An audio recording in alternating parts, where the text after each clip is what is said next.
All right, Shannon, I think we should get started.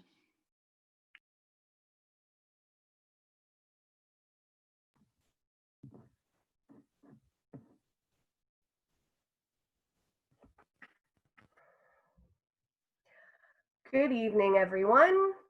I'm Shannon Waters, and I will be your moderator for this event. Welcome to the 2020 BC Climate and Environment Debate, organized by some of BC's best-known environmental and conservation groups. I would like to acknowledge that I am speaking to you from the unceded territory of Lekwungen-speaking peoples, known as the Esquimalt and Assangees, and express my gratitude for their stewardship of these lands. I invite each of our panelists to acknowledge the traditional territory from which they are speaking tonight in their own introductions. Speaking of, allow me to briefly introduce each of our participants. First of all, George Heyman. George was first elected in 2013 and is the NDP candidate in Vancouver Fraserview after serving as the Minister of Environment and Climate Change Strategy. Peter Millibar is the BC Liberal candidate for Kamloops North Thompson and served as the party's environment critic. And last but certainly not least, Sonia Furstenau is the new leader of the BC Green Party and their candidate in the Cowichan Valley. Welcome to the three of you. We'll start with a 2-minute opening statement from each of our panelists before moving on to the first section of questions. These were put forward by the groups hosting tonight's debate. I'll be posing questions to one panelist at a time. They will have 90 seconds to answer the question, and then each of the other two panelists will have 60 seconds for a rebuttal or response. I will give a 30-second warning via flashcard, followed by another warning at 10 seconds, and when time is up, you will hear a bell. For the second section, we're going to ask questions drawn from the hundreds suggested by you, the audience, when you signed up for this via Zoom. We've removed topics we'll be covering in the first part of the debate. You'll find the remaining most popular questions in the Q&A panel in your Zoom window. You can upvote questions by clicking the thumbs up. When upvoting, please be discerning because we will likely only have time for a few questions at the end of the debate. After both rounds of questions, panelists will have 2 minutes each for closing statements. All right. We will start with George Heyman, go to Peter Millibar, and then Sonia Furstenau. Thank you very much. And I want to acknowledge that I'm on the traditional territory of the Musqueam, Squamish, and Tsleil-Waututh peoples. I know we're going to have lots of chance during answering questions to talk about our positions on the issues and our platforms. So I want to take the opportunity to tell you just a little bit about myself, how I got here, why I'm in politics, and what drew me to the NDP. My parents and my grandmother came from Poland as refugees, as Holocaust refugees. And I grew up with my grandmother, and I grew up with parents who were trying to make their way in a new country, in a new community.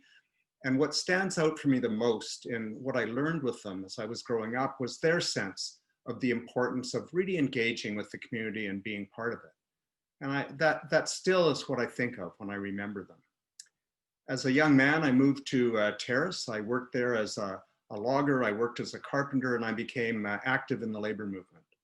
And it was in the labor movement, in the Terrace and District Labor Council, where we worked with First Nations and with environmental groups on what were called Northwest Study Conferences. And we talked about the environmental, social, and economic issues of the day.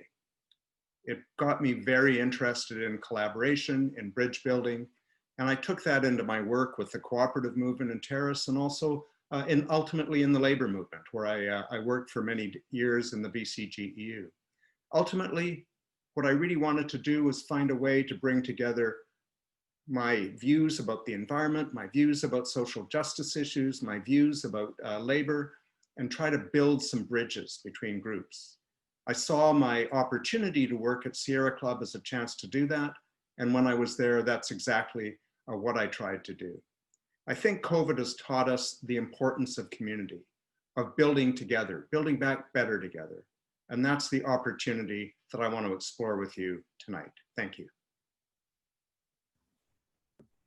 All right, thank you, George. Next up, we'll have Peter Millibar. Go ahead, Peter. Thank you, Shannon, and good evening, everyone. I'm here this evening in the traditional territory of the Shrupnik people in the interior of British Columbia, located in Kamloops, where I am right now. But I want to thank everyone for signing on today. I understand it's a great attendance, and that's wonderful to see. And I know many of us have been talking about the debates that have been happening through this election, and it's nice to see that we're having a good back and forth discourse, but nothing like what we're seeing down south of the border. So I think everyone's better served when that happens. Like George, I'll give you a little bit of my background as well. And I've pretty much been a lifelong Kamloops resident, but I was in municipal government prior to seeking provincial office in 2017. And through that, I was proud to be the mayor of Kamloops when we first did our sustainability plan. And at that time, and it seems so long ago now, but it's amazing how far we've come. That was one of the first ones in the province of British Columbia. And in fact, it's almost embarrassing to say that it was one of the most expensive ones in the province at the time. And it was about $1.2 million to develop that sustainability plan. And you think of where we have come as a society moving forward, and that's great to see. So my background is very much on the local level. You know, through the municipal government, we were able to do a lot of great things in Kamloops. Not everything we wanted to do, and that work continues on today. And certainly things around transit and those types of issues have always been integral to what we try to do. So I do look forward to the discussion and the questions today. It's certainly something I think that is critical to us moving forward as a society. And as I read through our platforms, frankly, there's a lot more that we are in agreement with than we probably disagree with. So hopefully we can focus in on a positive way forward for British Columbia in regards to climate change and actions needed. Thank you, Peter. And third, but definitely not least, Sonia, it's your turn. Thank you, Shannon. It's great to be here. I'm home in Shawnigan here on the unceded territories of Cowichan tribes and Malahat First Nation, the Coast Salish peoples, and it's nice to be home. And I guess introducing ourselves is a good way to start. Really, my entry into politics was an environmental issue in our community here. I'm sure a lot of people know about it, but it was a decision by the previous Liberal government to grant a permit to a company to put 5 million tons of contaminated soil at the headwaters of our drinking watershed here in Shawnigan. And I got involved in around I know exactly the date I started. It was Easter of 2013 after the draft permit was issued at 4 o'clock on Thursday afternoon before a 4-day long weekend. And we spent the weekend in Tofino, my husband and I, just reading over this permit over and over again, not really being able to comprehend how any government could think that putting furans and dioxins and hydrocarbons and lead and arsenic literally at the headwaters of a community drinking watershed made any sense. And as we engaged in that effort to protect our watershed, and 4 years later, that permit was revoked, I learned that there was an underpinning of something called professional reliance that had really contributed to the outcomes we saw in Shawnigan, but were contributing to outcomes all over BC. And that's what I was motivated to run, why I was motivated to run as MLA for Cowichan. And pleased that, working with George when he was minister, seeing the Professional Governance Act passed in 2018 was an accomplishment that I'm very proud of. And I continue to be committed to ensuring that we have safe communities and environments around this entire province. Thank you, Sonia. All right, it's time to get down to questions. Our first question will go to George Heyman. Peter Millibar will get the first response, and then Sonia will have a chance after that. So, first question to George Heyman. We are in the midst of a global biodiversity crisis, and BC's fish and wildlife are experiencing steep declines. BC has the most endangered species in Canada, yet remains one of the few industrialized jurisdictions in the world without an endangered species law. The NDP committed to implement such a law, but did not do so. If elected, what would your government do to protect BC's endangered species and other fish and wildlife?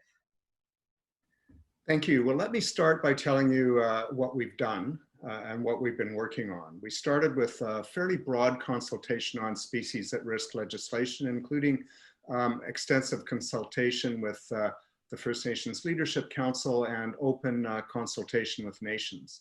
And one of the things that became clear was that Indigenous people wanted to ensure that we got the piece that had to do with the application of Indigenous knowledge right. The other thing that they told us, and they've told us that in other circumstances as well, is they work at a different pace than we do. So we want to respect that. We want to get it right. But a couple of other things happened. We learned when we signed partnership agreements with the West Moberly and the Soto on caribou that we needed to also build understanding and support within communities to avoid the kind of backlash that we've seen. So with the federal government reviewing their legislation, we want to ensure that both pieces of legislation can line up and work well together. So to that end, we've been looking over and revising our listing species, our listing procedures for species, our treating of habitat to offset habitat that has been lost. And we've agreed, in fact, we're in discussions both through ministry and minister to minister with the federal government on pilot projects to inform legislation at both levels, and that's ongoing. Right on time. I think you spent more of the answer rehashing sort of what had been done rather than what you could do. Going forward, I encourage you to try to do the time constraints. I'm not able to honor time responses. So rebuttal goes to Peter Milbar, and you have 1 minute. Well, thank you for the question. And of note, actually, in our platform, we have committed to moving forward with implementing a Minister of Fisheries and Oceans, because as we've been looking at the steelhead issue over the last few years, as we've been looking at the salmon issue in opposition in the last few years, it's become very apparent that there's a lot of cross-ministerial finger pointing and shrugging, and no one wanting to take full responsibility for any of those types of issues. Especially as it relates to trying to deal with the federal government. It creates a lot of confusion. So we feel the way forward is to make sure there's that dedicated voice at the cabinet table, making sure that there's that counterpoint talking to not just the federal government, but counterparts across the country with oceanfront shoreline. The reality is BC is the only province that doesn't have such a position. And that's where we feel a greater focus around the cabinet table, around our salmon, around our steelhead, around our marine environment is critical moving forward. Thank you, Peter. Next, we'll have a response from Sonia. You have 60 seconds. Thank you, Shannon. And not only was this in the NDP's platform, this was part of our confidence and supply agreement to get endangered species legislation passed. And I can tell you that Adam and I pushed very hard to see action on this and saw none, really. I know that George has talked about the various things that he's looked at in the studies that he's done, but what was lacking entirely when it comes to endangered species legislation was any sense of urgency. And when we get the reports from the United Nations telling us that we are in a crash of species, a crash of global biodiversity, I think that it's incumbent on decision makers to have a sense of urgency in a moment like this and to recognize that it's not enough to stand back and let other jurisdictions or to make excuses or to have more studies. There has to be action. And what we've seen in BC is just massive loss of habitat for so many species that are on the brink of extinction. Thank you, Sonia. And I appreciate all three of you keeping very much on top of the timing so far. It makes my job a little bit easier. The second question will go to Peter Millibar. Sonia will have first response, and then George will get a turn. So, to Peter. In 2020, the BC government will give away $1 billion in fossil fuel subsidies, making the province second only to Alberta in terms of provincial fossil fuel subsidies, while our greenhouse gas emissions continue to climb. Canada's federal government has committed to phasing out fossil fuel subsidies by 2025 and achieving net zero GHG emissions overall by 2050. If elected, would your government match those commitments? And if so, how would you achieve them? Okay. Well, there's definitely no doubt that, we're seeing a contradiction with the NDP when it comes to how they're dealing with fossil fuels and climate change and GHG emissions. The reality is GHG emissions have risen every year that they have been in office. Ever increasing higher. Their fiscal budget actually requires GHG emissions to rise for their carbon tax revenues to go up so they can balance their budget pre-COVID. And so we need to address this in a serious way. In terms of the fossil fuel subsidies, we've made no secret that we feel that we need to make sure that we are invigorating the economy in ways to get people back working and start to drive down the greenhouse gas emissions at the same time. So we need to make sure that any subsidies that are there need to be worked on to be phased out over time to make sure that as we start to transition away from a fossil fuel economy, which I think we all agree is going to happen over the next short term, that we are there making sure that we're moving forward in a way that as a government, people are supported at the same time as we're making that transition happen. All right, thank you, Peter. I'm hoping you guys can kind of sort of hear me at least. First up for a response is Sonia, and you'll have 60 seconds. Well, I see there's almost 500 people watching this, and I hope that I know that you're all speechless because you can't engage in this conversation, but this question leaves me speechless.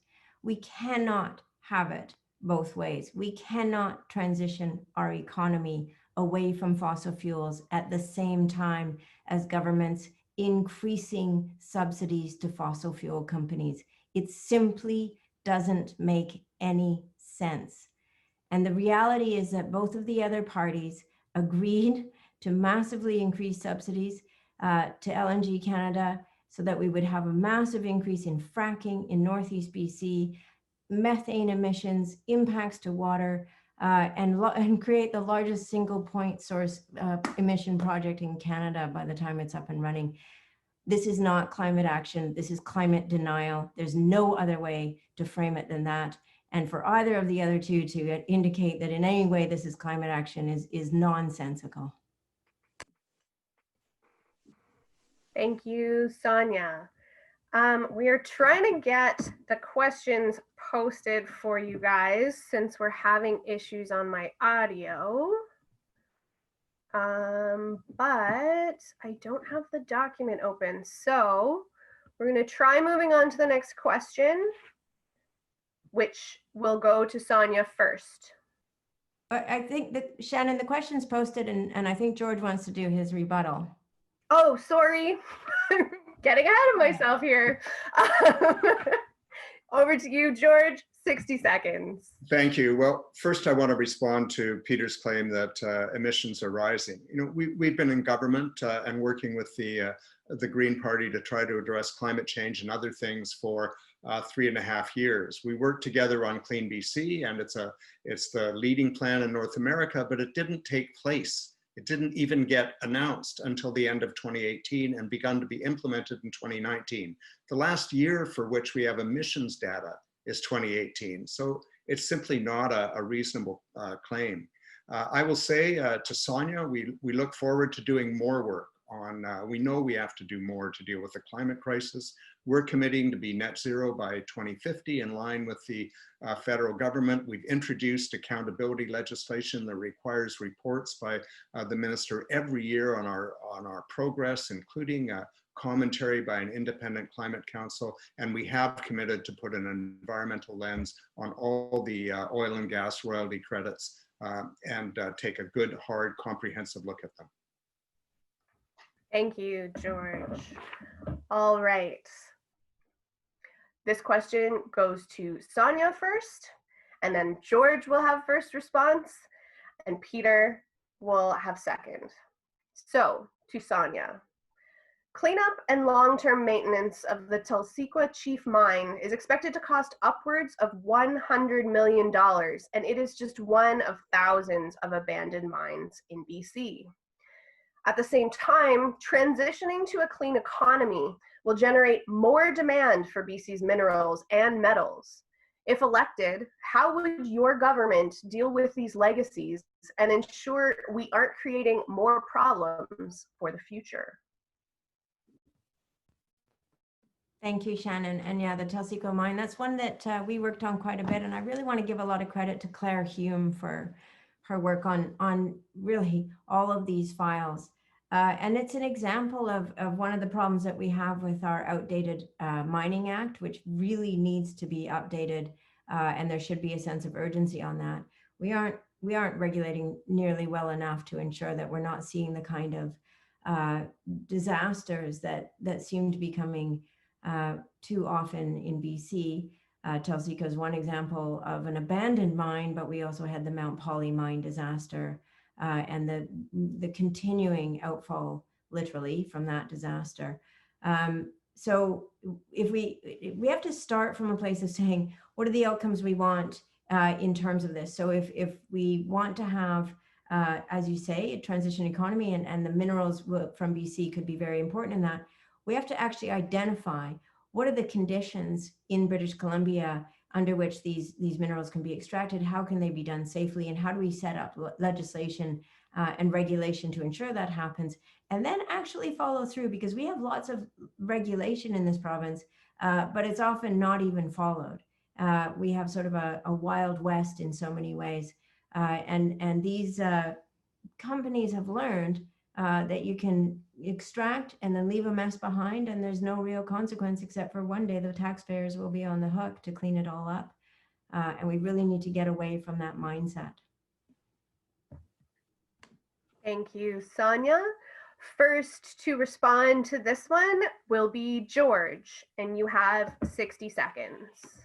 Thank you very much. There's a lot of alignment between my party and the Green Party on this issue. First of all, with regard to Tulsequa Chief, while it will cost a huge amount of money to clean up, we worked as part of economic recovery to provide funding to begin that cleanup to the Tahltan Nation, and we pushed that out early in order to deal with the seasonal questions. But it needs to go beyond that, and it needs to go beyond mining.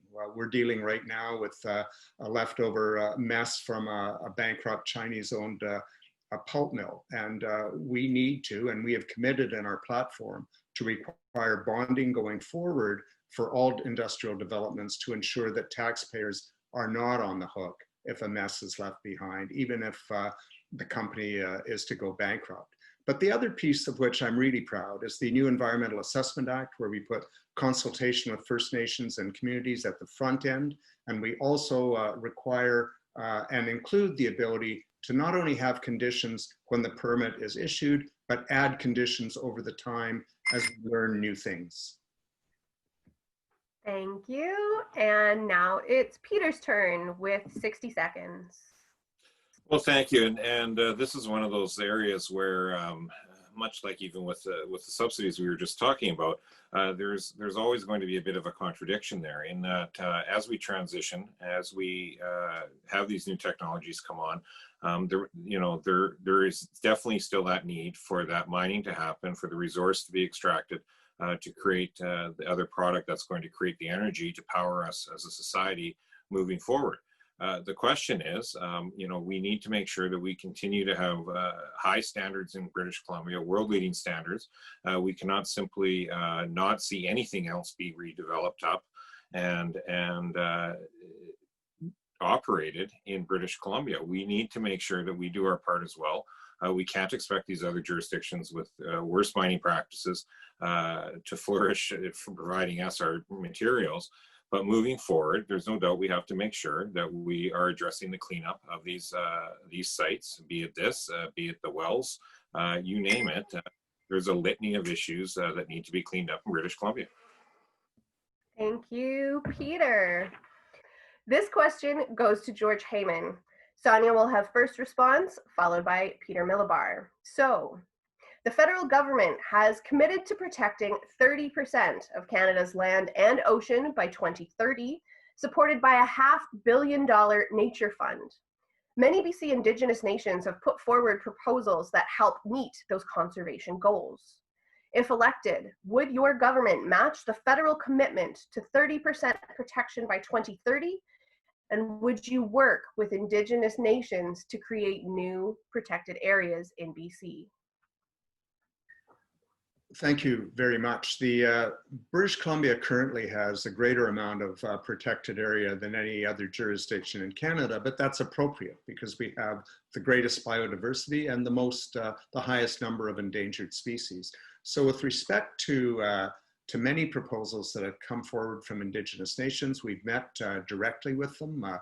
We have supported some, we have worked with them to fund others. We've indicated to other nations in the federal government that we're open to greater discussion, but we also need to look at some of the socioeconomic impacts and have discussions with communities. But I would say that with the passing and the Declaration of the Rights of Indigenous Peoples Act and our commitment to back that up with a secretariat that will examine all new laws and government policies with a view to ensuring that we meet the commitments of that act, at the same time as we review existing practices, that we will be able to work much more closely with Indigenous people and achieve greater results. And finally, I would say that, that our commitment to implement the recommendations of the Old Growth Panel, the Merkel-Gorley Panel, in consultation and in cooperation with Indigenous nations, which was actually their first recommendation, will lead to the kinds of results that many of the people watching tonight are looking for. Sorry, I got a bit behind there. Thanks for your answer. I am still having problems, so I'm trying to hand this over to panelists. In the meantime, I will get to respond. You have 60 seconds. Sorry, was that Yes. Okay. Well, absolutely, just to answer the question, yes, we would commit to work with Indigenous nations to create these new protected areas. It's essential. I just want to respond a little bit to George's comment about the old growth panel. The only time that this government has shown any urgency in acting on old growth was within weeks of throwing this unnecessary election. And again, I would say that actions speak a lot louder than words. The destruction of old growth has happened at the same rate under the NDP as it did under the Liberals, despite the efforts of particularly Adam and me to put forward solutions and proposals to stop the destruction. We have to recognize we are not disconnected from nature and from the ecosystems around us. We rely on them for, well, survival. And we have to start making decisions that actually recognize the reality of that. Thank you, Sonia. And now, Peter, 60 seconds. Thank you. And much like George had pointed out, the reality is in BC, we have large tracts well above the national average, if you will, of protected areas already. But absolutely, you have to make sure, and any government would, and certainly a BC Liberal government would, ensure that we are working in conjunction with First Nations in the areas to look at how we can expand those protected areas, look at how we can work together to make sure that other values in the area are maintained, and also making sure that we're maintaining those wildlife values in the area. Frankly, in British Columbia, we don't put a high enough value on our wildlife values, and we need to change that thinking to make sure that we are looking at things in that more cohesive way, in conjunction and in partnership with First Nations across the province.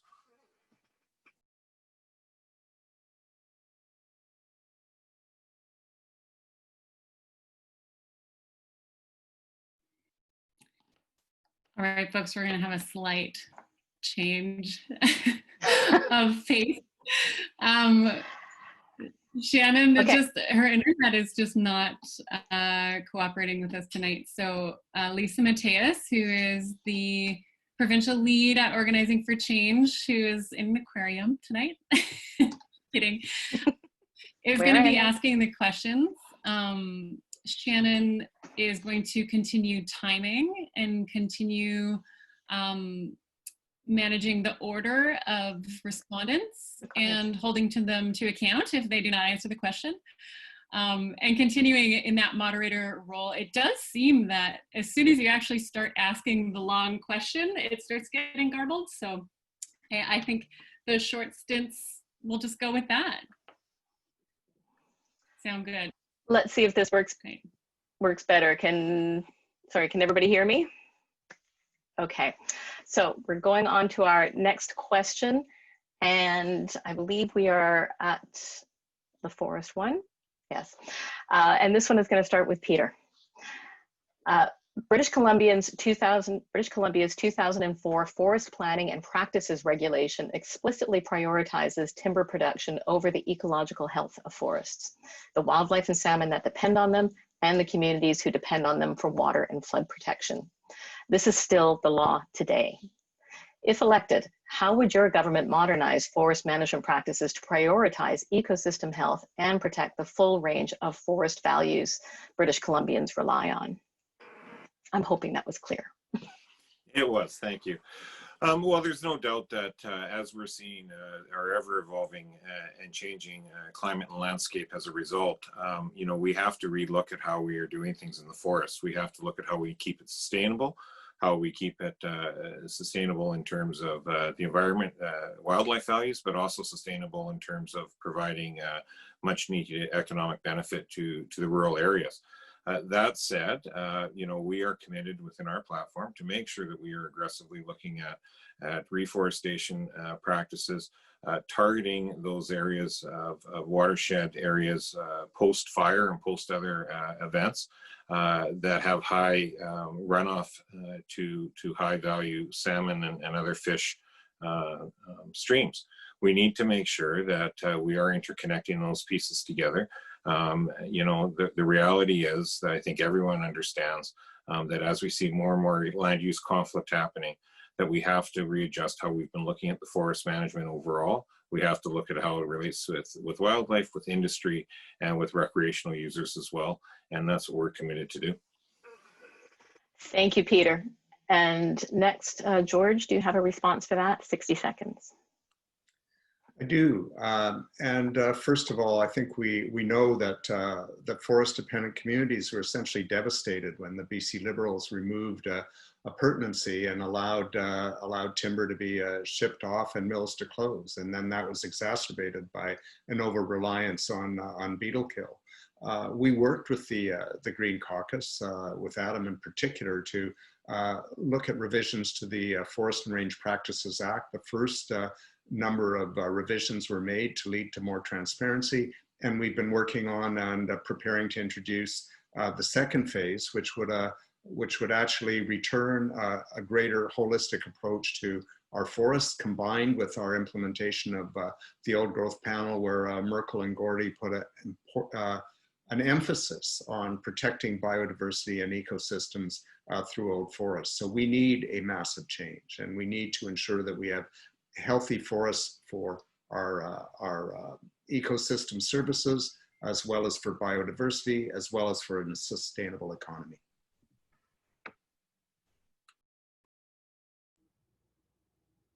Thank you, George. And Sonia, you're next.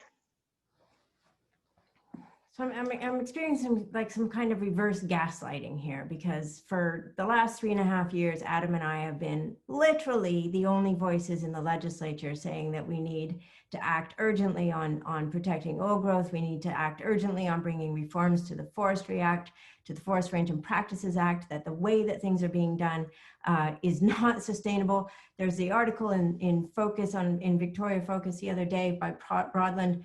4 out of 5 regions were exceeding the sustainability levels identified by government, and even those sustainability levels don't take into account climate change. And now we have both of these other parties saying, "Oh yes, we're going to absolutely get things done on forestry." When, let me tell you, the NDP had every opportunity to have our support to make fairly urgent and broad changes to forestry practices in the last 3.5 years. And every session, they would come back and say, we're not going to bring that legislation forward this session. So I'm a little agitated, but that's because it's been 3.5 years of gaslighting the other way, and now we're getting the gaslighting this way. So I'll just leave it at that. Thank you, Sonia. Our next question, and it goes to Sonia. You'll be 90 seconds on this one. Between the cumulative impacts of resource extraction and the impacts of climate change, BC watersheds are under increasing pressure, creating uncertainty for the communities that depend on them. The Water Sustainability Act has provisions allowing communities to play a more active role in watershed management, yet that have yet to be implemented by the province. If elected, how would your government approach watershed management to recognize Indigenous jurisdiction and ensure local communities have the authority and resources to plan and manage local watershed security? Well, whoever put this question together it's an arrow straight to my heart, obviously. Here in Cowichan, we have the Cowichan Watershed Board, which is a fabulous example of watershed co-governance between Cowichan tribes and the Cowichan Valley Regional District. What's lacking and what's possible if we really fully implemented the Water Sustainability Act would be to give that additional authority. So it's not just advice giving, but it is actually authority to ensure that land use decisions being made in communities are taking into account watershed health and watershed sustainability. We need to have that in regions all over the province. Again, I was pushing for this from the very beginning of the 3.5 years. To get moving with pilots in every region of the province, to get these watershed boards up and running, and to give them the authority to be making decisions. And there's been so little urgency. In our platform, we've also included funding a watershed security fund, as the water funders have been asking for. This is another example of, we can kind of pretend that things aren't urgent, but they are. And we can wait until we're in crisis, at which point it's very hard to address these problems. Or we can say, we have to make decisions right now that recognize that no community can thrive without access to safe, reliable, clean water. Thank you, Sonia. And Peter, you have a response to this. Thank you. Well, watershed planning is absolutely important. I was proud to be a founding member of the Shuswap Lake Integrated Planning Process, which brought together 2 regional districts and 14 government agencies, as well as Indigenous nations, to work on issues around land use and watershed issues around the Shuswap Lake, all the way down through all the communities that feed their water system off of it, including Kamloops, Ashcroft, you name it. It's hard work, it's long work, but it's very valuable work. And so it's something that does need to continue on. We saw it in our case morph down into the Nicola Valley, where they have a slightly different set of circumstances between groundwater and surface water and overall volumes, and who gets to use the water for what. But this is the type of work that absolutely needs to be modernized, needs to have full engagement from Indigenous nations, and again, that we support. And I know Sonia's going to say, well, where were you all these other times? I wasn't there. I am now, and I'm trying to make my voice heard. Thank you, Peter. We're going to move to a last couple of questions that, oh, sorry, George. Okay. Well, first of all, there's so much that we are trying to do, and we are working hard and trying to do as much as we can. Within 2 days of taking office, for example, I commissioned a review of the pollution of the Halkar aquifer and took that review and the recommendations and began to apply it to shallow aquifers dealing with agricultural waste, not just in the Halkar, but around the province. And one of the features of that was working in partnership with the Splatsin First Nation. The other thing that we have done since taking office, we haven't established projects all around the province, but we have signed a memorandum of understanding with Nicola First Nations in 2018 for co-management, a watershed governance. So we're working toward that. We've also committed in our platform to a watershed sustainability strategy in BC, and to also work with the feds to put together the funding for a permanent fund. Thank you, George. My apologies. Again, I wasn't supposed to be doing this role, so trying to roll with it here, but we'll sort this all out. We have 2 more questions that are part of the questions that Organizing for Change along with its member groups prepared in advance. So the questions we just went through are some of those. We have 2 more, and those are just going to be straight for each of you, 60 seconds. Before we jump into those questions, I'd like to remind people, because it might not have come through at the beginning, in the Q&A panel, you'll see some thing down at the bottom there, a button, and at the top of those Q&A are a number of questions. You'll see they come from Debate Organizer. Those are questions when we asked people, when you were registering, we said, would you have a question that you'd like to put to the panelists? We went through all that and totaled up how many were on Site C or on fish farms or what have you, and came up with questions that reflected what people were getting at. So the top, I don't know, 6 or 7 questions there you'll see towards the top from Debate Organizer are those questions that we've taken from your, from the ones that you put forward in registration. And other people have been putting their own questions in as well. Anybody can go on that chat panel, on that Q&A panel, and upvote the questions that you really, really want to hear, because once I get through these 2 questions, we're going to turn to these audience questions, and we're going to take the ones that have been voted the highest, and we'll start from the top and work down and see how many we get through in the time that we have. So definitely go and start upvoting questions. And again, the top ones there from Debate Organizers are ones that we've already taken from the registrants, but you might also have others that you're putting in there. Our next question, and these again are 60 seconds each, and George, we'll start with you on this one, so you've got a heads up. The BC government recently received a report on the state of BC's remaining old growth that showed many productive old growth forest types are considered high risk and are almost gone. The report made 14 recommendations about how to move forward. If elected, what would your government do about the old growth panel's recommendations? And we'll go to George, then Peter, then Sonia. Well, we've already begun responding. We've reviewed the recommendations. We've committed to implementing the recommendations, starting with the first one, which is to consult with Indigenous nations. We've identified an initial 353,000 hectares of old forest that will be deferred until we can actually apply the principles that the old growth panel suggested, science-based principles meant to protect biodiversity and irreplaceable forest.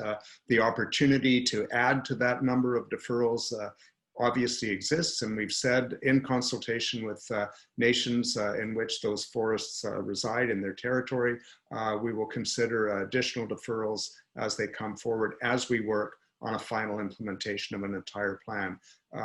Underneath all of this is a requirement for us to transition to a second growth strategy, coupled with much more value added to the wood that we do harvest, so that we're keeping jobs and saving forests. Thank you, George. Peter? Thank you. Well, there's no doubt that, again, that we have to take a realistic look at what's going on with our old growth, come to that common understanding of what's even being considered old growth. You know, there's definitely some debate around that in terms of how the government has framed things up with their policy up until now.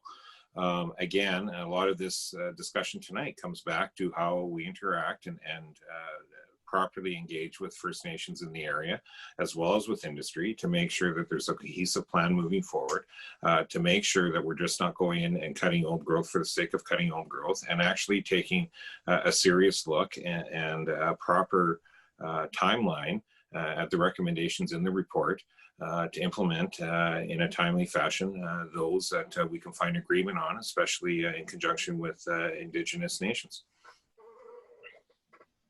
Thank you, Peter. And Sonia.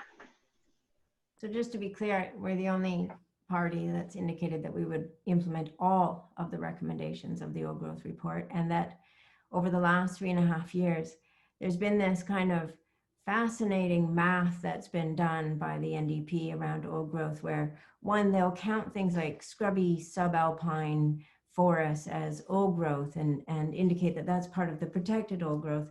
The other thing, and this is, I think people really need to understand this, is that as more and more old growth has been cut in the last 3.5 years at the same rate it was under the previous government, the story is that there's more and more percentage of old growth is now protected. So we're going to get to this magical point where only what's left of old growth is what's protected in parks, in protected areas.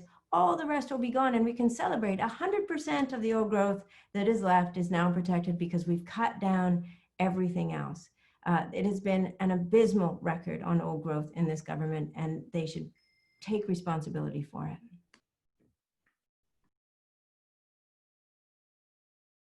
Thank you, Sonia. And our last prepared question, and we'll start this one with Peter, then Sonia, then George. Section 3 of BC's Declaration on the Rights of Indigenous Peoples Act requires that in consultation and collaboration with Indigenous peoples, the government must take all measures necessary to ensure the laws of BC are consistent with the Declaration. What would this mean for BC's environmental and natural resource laws over the next 4 years under your government? And again, that's Peter to start. Thank you. Well, it would mean meaningful engagement of implementing those provisions under UNDRIP.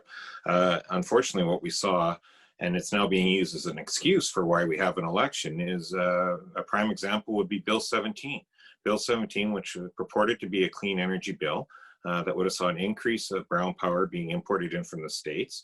It would have resulted in our self-sufficiency on energy being removed. It would have resulted in Indigenous nations power generation for economic development as well as clean energy projects be at risk. And Indigenous nations were not consulted. And the government can try to say that it was the Greens or the BC Liberals that were putting up a fight about this bill, and that's why they decided to call an election, because they couldn't get agreement on this bill. The reality is both the Green Party and the BC Liberals were talking to those Indigenous nations that were outraged that they were not properly consulted. So if you're going to talk about implementing UNDRIP, you should actually deal with implementing UNDRIP. Thank you. And then I think it was Sonia next. Yeah, I think I'll pick up where Peter left off there, because his example is exactly right. That this first session after UNDRIP was introduced was the opportunity to show that things actually changed as a result of bringing that legislation. And what we saw with 17, with Bill 17, Bill 22, and we heard also with the changes to the Mines Act, that there wasn't really meaningful work done to ensure that this was through the lens of UNDRIP, that we were changing how we were bringing laws forward that impact Indigenous communities and First Nations in this province.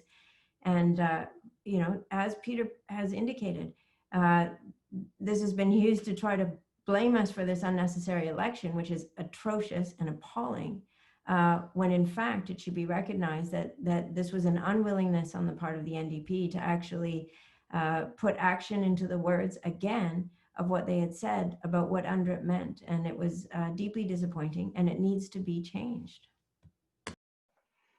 And George.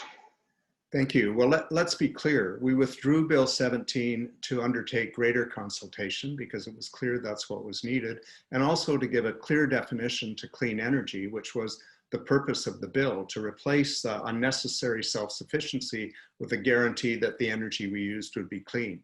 But I want to talk about one of the things I worked on, of which I'm most proud, and that's the 2018 Environmental Assessment Act, which we built in collaboration with the First Nations Leadership Council. They stood with us in the legislature when we introduced it, and it enshrines UNDRIP as a principle, the implementation of UNDRIP as a purpose of the Environmental Assessment Office. And that shows up at every stage of the process. Going forward, to ensure that there's absolute clarity, we've committed to a secretariat to review every new BC law and every new BC policy to ensure it aligns with UNDRIP and DRIPA.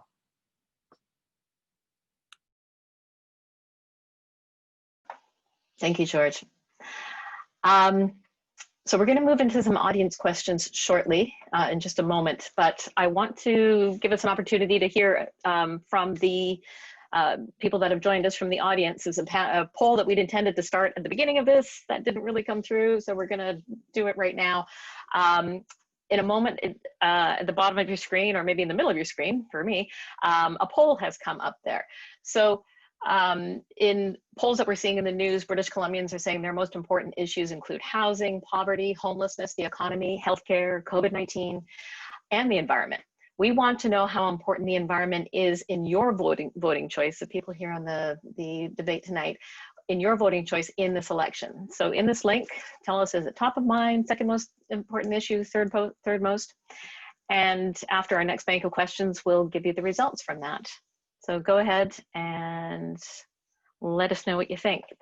And while that's happening, we're going to move on to our audience questions. So I'm going to go with what we see as the top one that everybody has voted up. Thank you, everybody, for participating in that. And the first question we have up, and I'm just, because I haven't prepared it yet, I'm going to randomly just choose an order. It's going to go Peter, Sonia, George.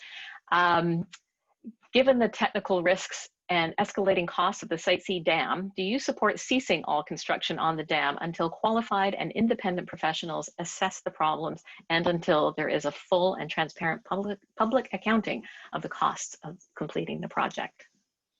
Peter, Sonia, George. Yep. Thank you very much. And you know, this is an interesting question in that, you know, we had confirmation from previous Minister Mungal that at the transfer of power, Site C was on time and on budget. Since then, the NDP have decided to stall, take another look at it, then proceed. It is their hydro president. It is their hydro board chair. It is their design team that's there now. This is their project. They can say otherwise all they would like, but the reality is that's where we are at. Unfortunately, they've been not too very forthcoming with any actual data or technical issue results that we can actually look into.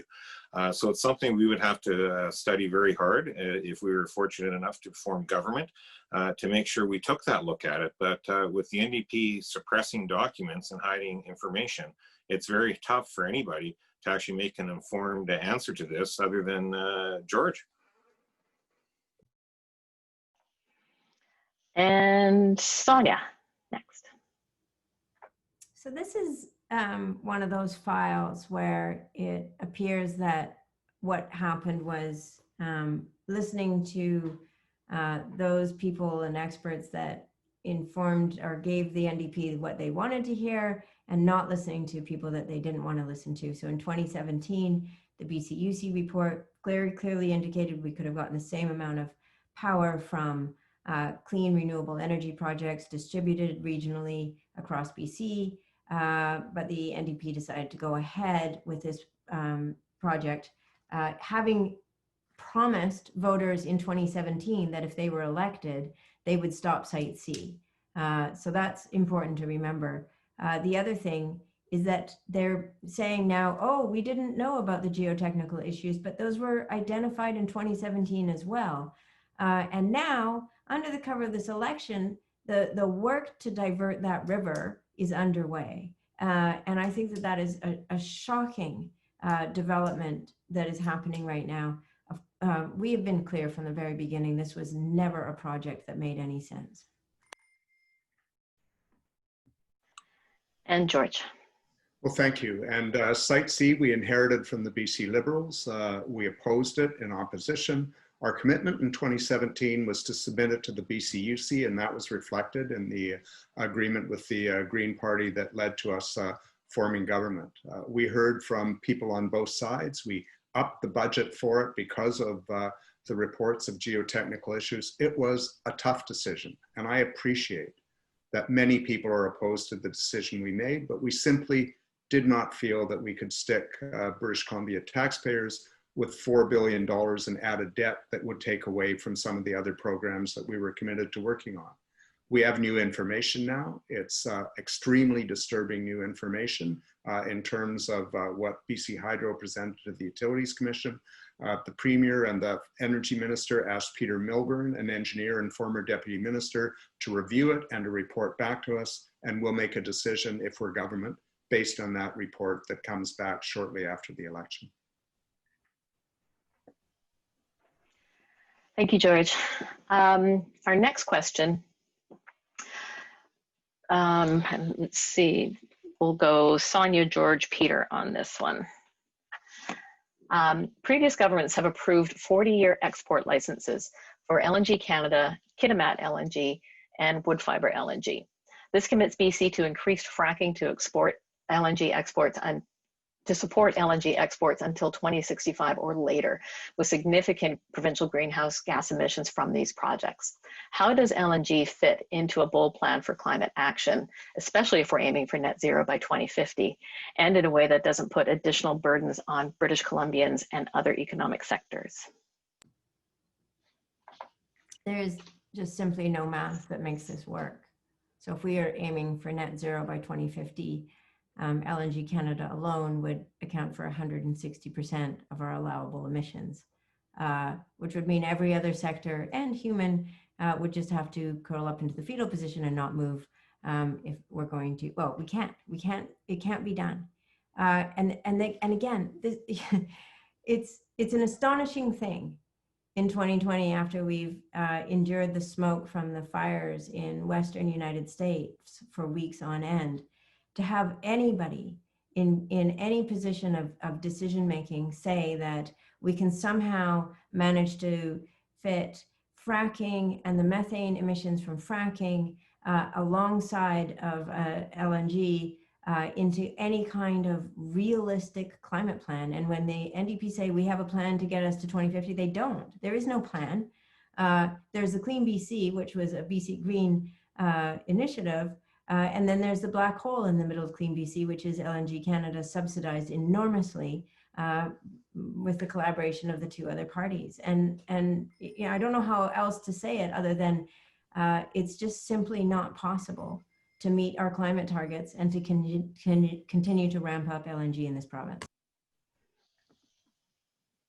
Thanks, Sonia. And George. Thank you. Well, Clean BC results from a platform commitment of the BC NDP in 2017 and the agreement with the Green Party. It was worked on with the Green Party, and LNG Canada Phase 1, the emissions from that and a tiny bit more were modeled in Clean BC Phase 1 to reach our 2030 target.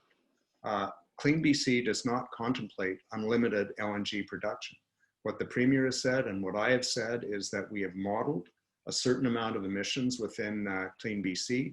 We're committed to methane emission reductions up to 2025 and then further methane emission reductions. And what we will say to any other proponent, environmental assessment certificate notwithstanding, is if you have a proposal, you have to show how you can fit within the existing model of emissions for LNG and oil and gas, or how the sector as a whole can reduce it.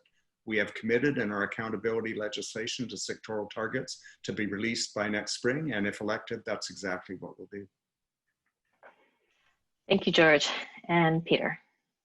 Thank you. Well, let's remember that the rush on Clean BC seemed to be after the former Green leader saber-rattled about bringing the government down if LNG went forward.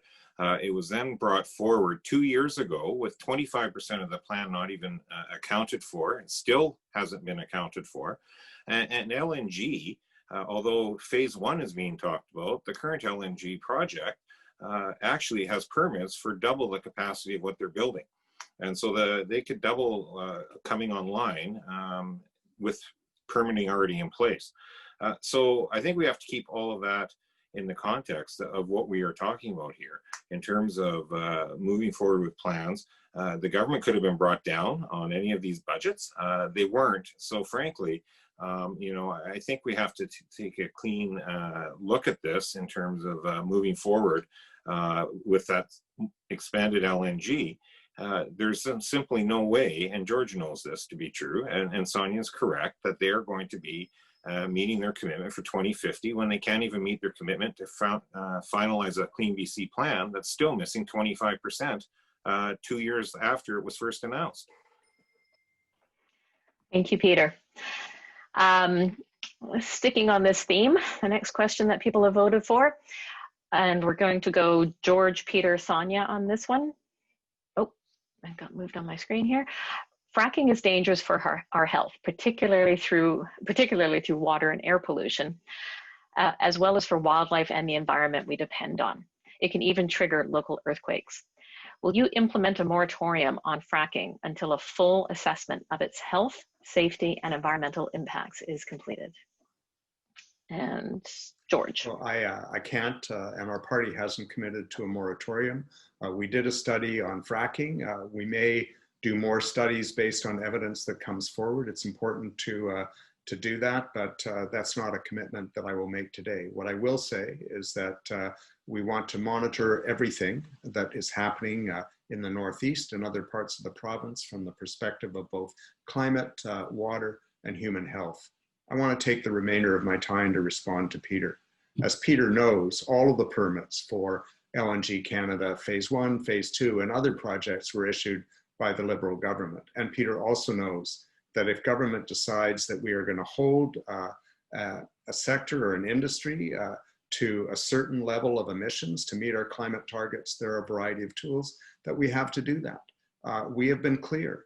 Any LNG project has to fit within our legislative climate commitments. We're clear about that. And if the industry can find ways to eliminate the emissions or lower them overall as a sector, making room for some, then we'll look at that proposal. And if they can't, we won't.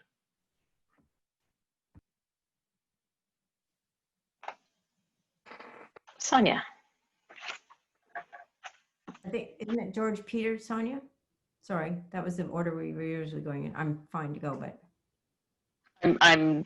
Didn't Peter start this one? Oh, George did. That was George's start. Oh, it was George's start. Okay, Peter, Sonia, yes.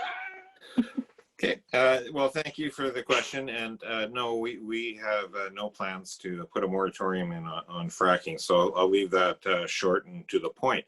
You know, George brings back into LNG.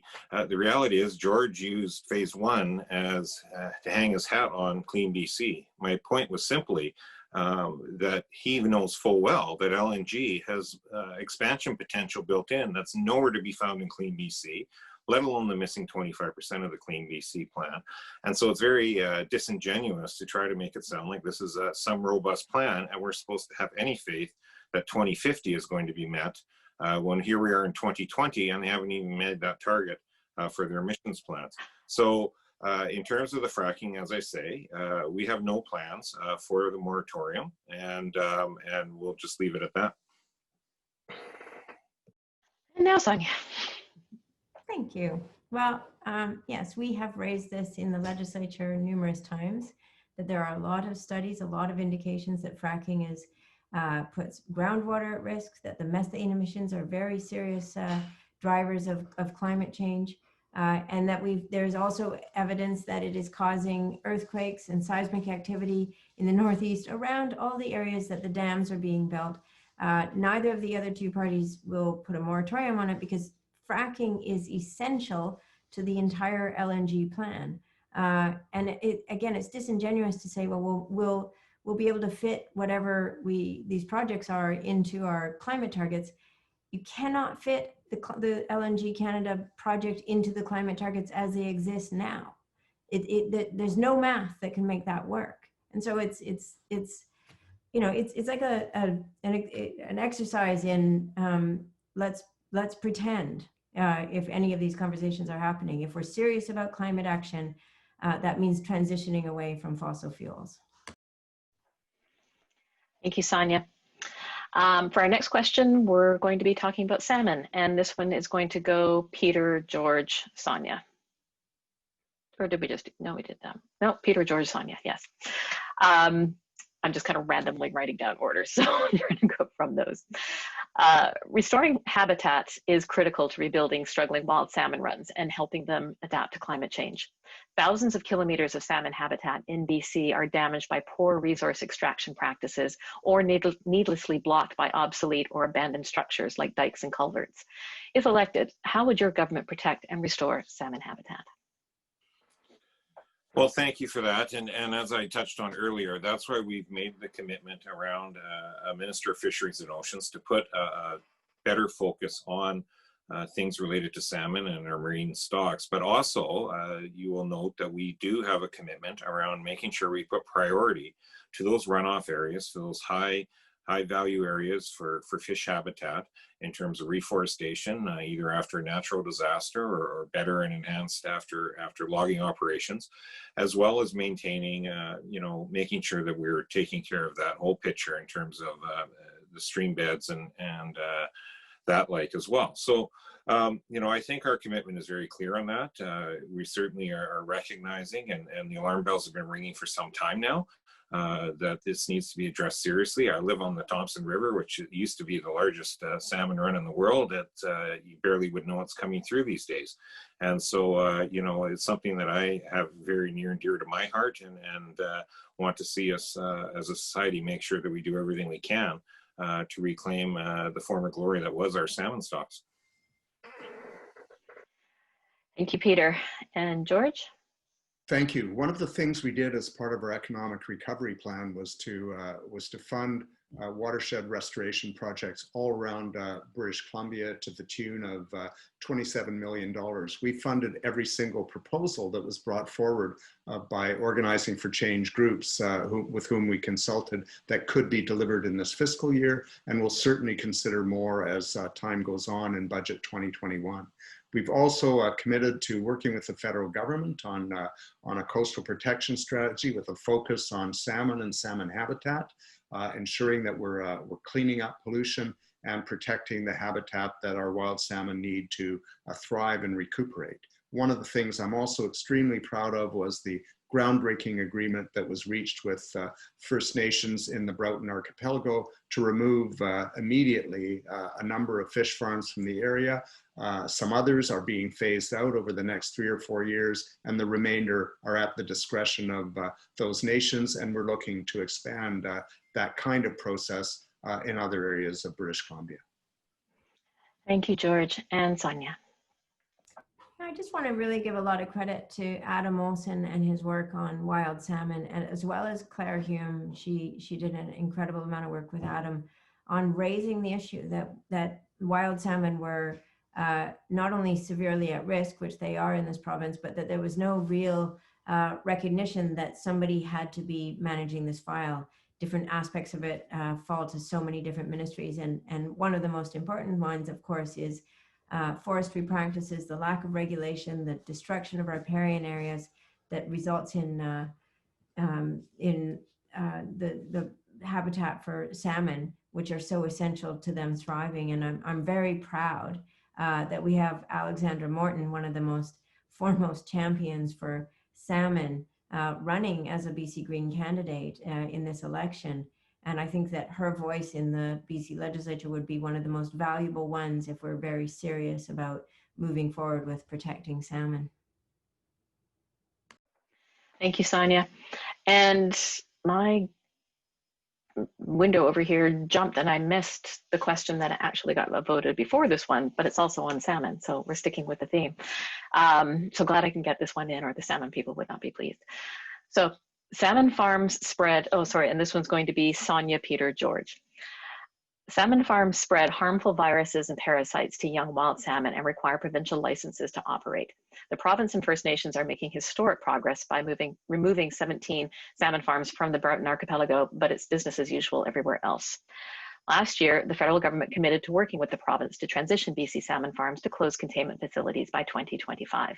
If elected, would you give notice to all salmon farms that their leases will terminate no later than the federal government's transition date of 2025? And yes, we'll start with Sonia.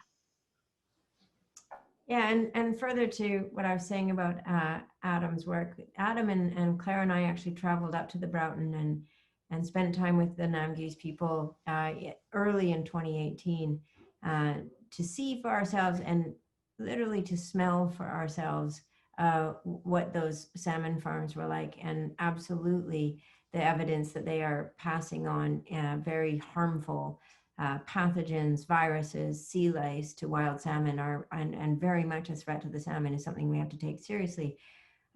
This is an example where our innovation fund could also come in handy. We have a $1 billion proposal for an innovation fund. So this could help transition aquaculture onto land into a sustainable way, and businesses that are ready to do that, we have the incentives to make it happen.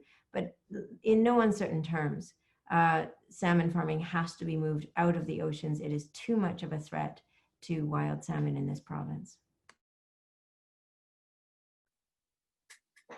Thank you, Sonia. And Peter.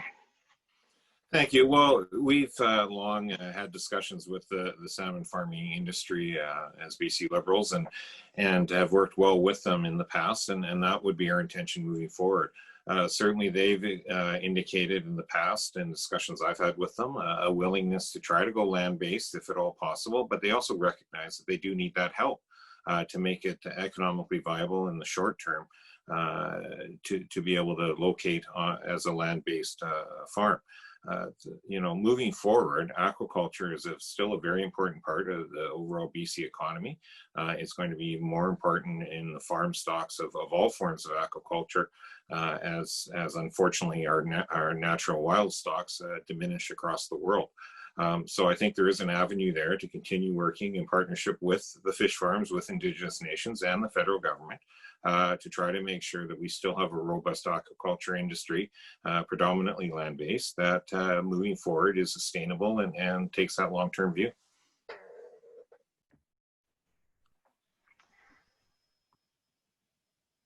Thank you, Peter. And I think that is, according to our budget, our time, given the trouble we had at the beginning.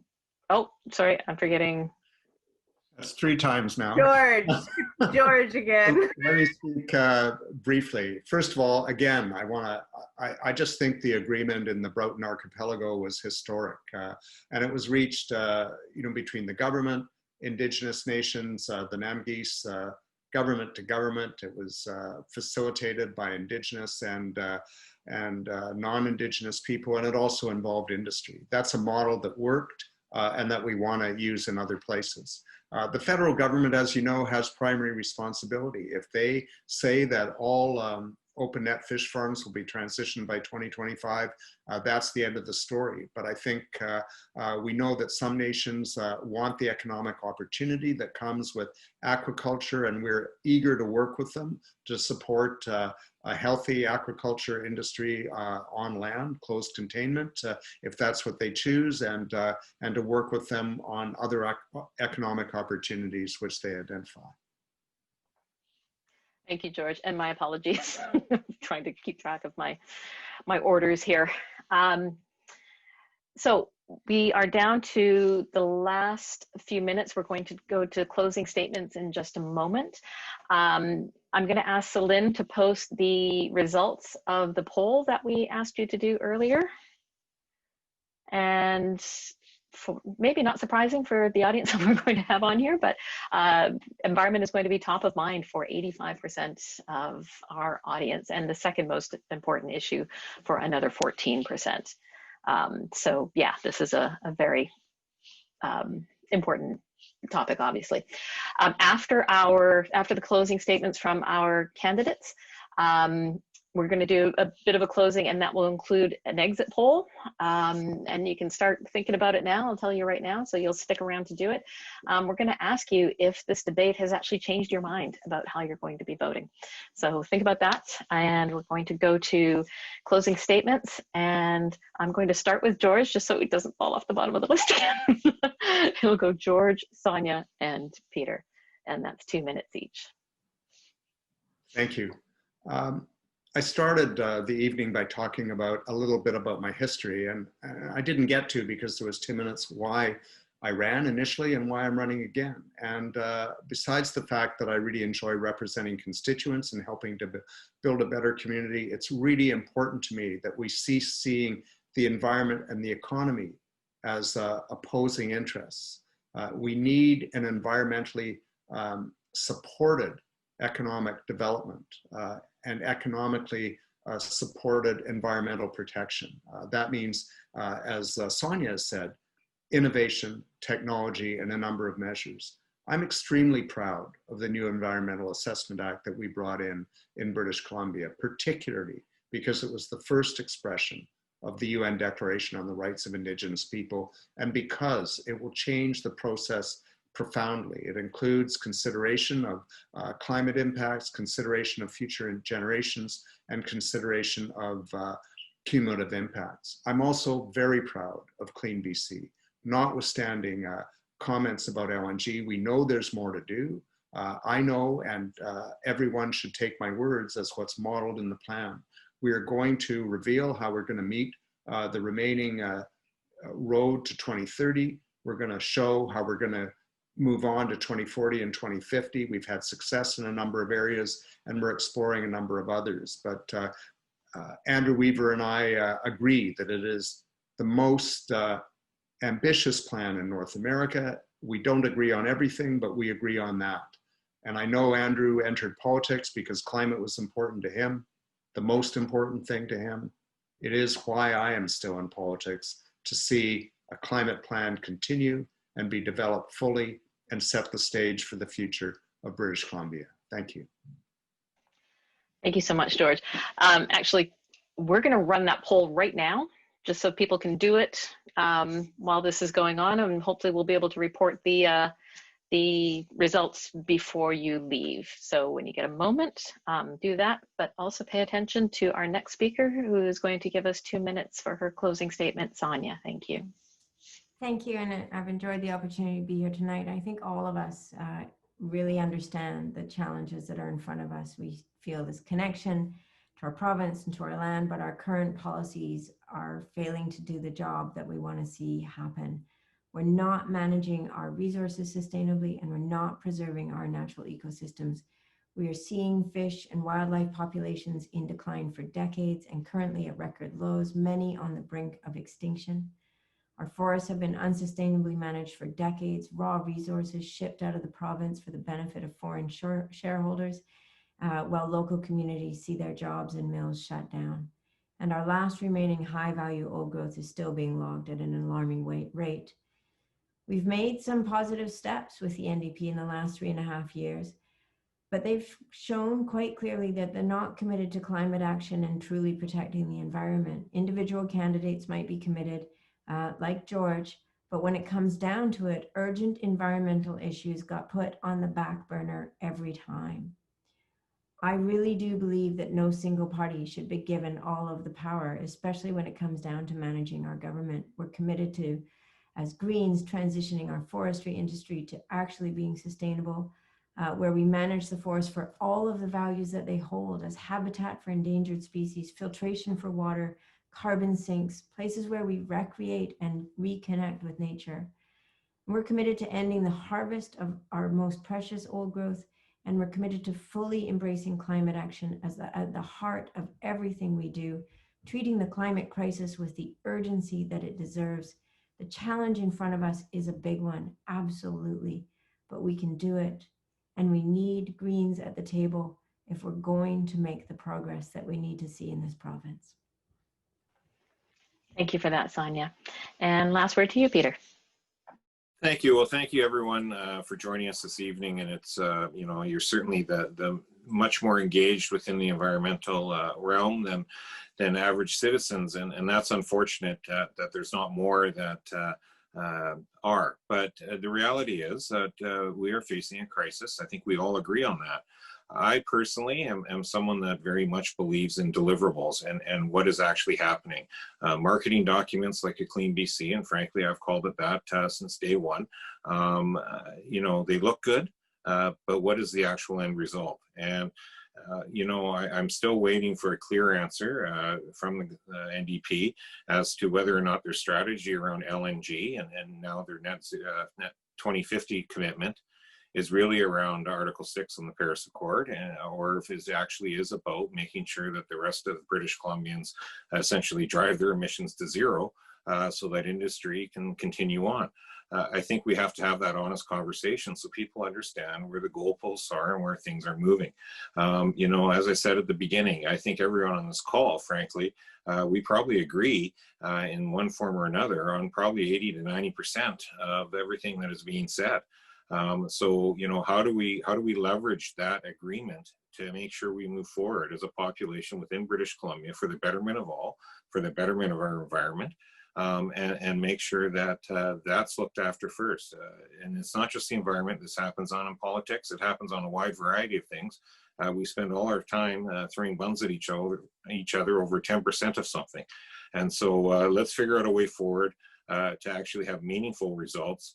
I'm tired of marketing documents. I'm tired of government promises that go on nowhere. And we need to actually deliver for the public that we have all tried to be elected to serve. Thank you for that, Peter. And thank you, all of you, to the panelists, George Hammond with the BC NDP, Sonia Furstenau with the BC Greens, and Peter Millibar with the BC Liberals. And my profound apologies to you three and also to the participants. Thank you so much for like almost all of you have stuck with it through those troubles at the beginning. Don't know where that came from. Did not happen in our technical prep. We tested everything. So who knows? But glad we found our way back into it. Celine, do we have a result from our last poll there? Were any minds changed tonight? We're going to share it. So risky. What?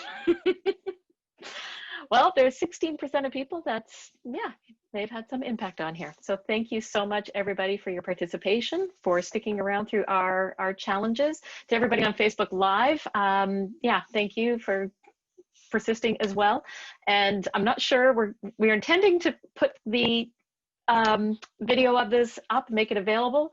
We're gonna have to figure out what we do about that beginning part though. So like we make the questions available or something, but yeah, we're gonna try and work through something. So again, big thanks. And everybody please, advanced polls started today.